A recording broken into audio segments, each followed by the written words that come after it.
కాళేశ్వరంపై commission నివేదిక వచ్చినప్పటి నుంచి బీఆర్ఎస్ నేతలు చెప్పిందే చెబుతూ అవాస్తవాలు ప్రచారం చేసే పనిలో పడ్డారని మంత్రి పొంగులేటి శ్రీనివాసరెడ్డి ఆరోపించారు.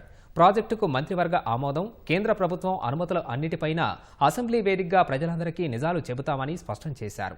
తమ ప్రభుత్వానికి ఎవరిపైనా రాజకీయ కక్ష లేదని తేల్చి చెప్పారు.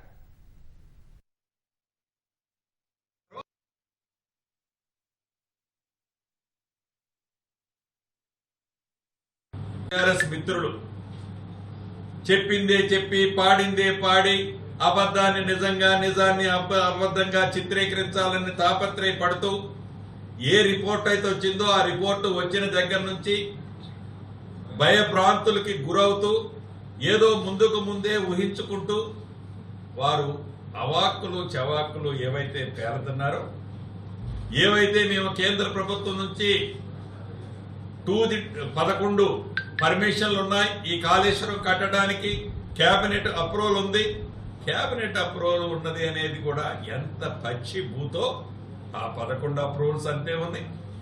వారు వేసిన ఐపవర్ కమిటీ సీనియర్ ఇంజనీర్లతో వేసిన రిపోర్టుని ఎవరు దాచిపెట్టారో, ఎందుకు దాన్ని డిస్ప్లే చేయలేదో అనేక అంశాలు రేపు అసెంబ్లీ సాక్షిగా డిబేట్కి వస్తాయి.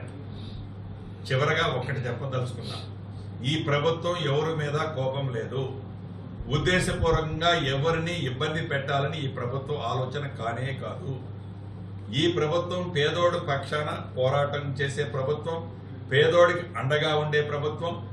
ఏ కాళేశ్వరంలోనైతే లక్షల కోట్లు అవినీతి జరిగింది అని మొదటి నుంచి మా నాయకులు రాహుల్ గాంధీ గారు కానీ, ఆనాటి పిసిసి అధ్యక్షులు ఈనాటి ముఖ్యమంత్రి గారు రేవంత్ రెడ్డి గారు కానీ, ఉత్తమ్ కుమార్ రెడ్డి గారు కానీ, భట్టి గారు కానీ, మిగతా మిత్రులు చెబుతున్న విధంగా ఈ రిపోర్టుని తెలంగాణ ప్రజలు ప్రతి పేదవాడికి తెలిసే విధంగా అసెంబ్లీని వేదిక చేసుకుని తెలంగాణ రాష్ట్ర ప్రజల అభిప్రాయాలకు అనుగుణంగా చట్ట పరిధిలో నిర్ణయాలు అసెంబ్లీ సాక్షిగా తీసుకోవడం జరుగుతుందని కూడా మీ ద్వారా తెలియజేస్తాం.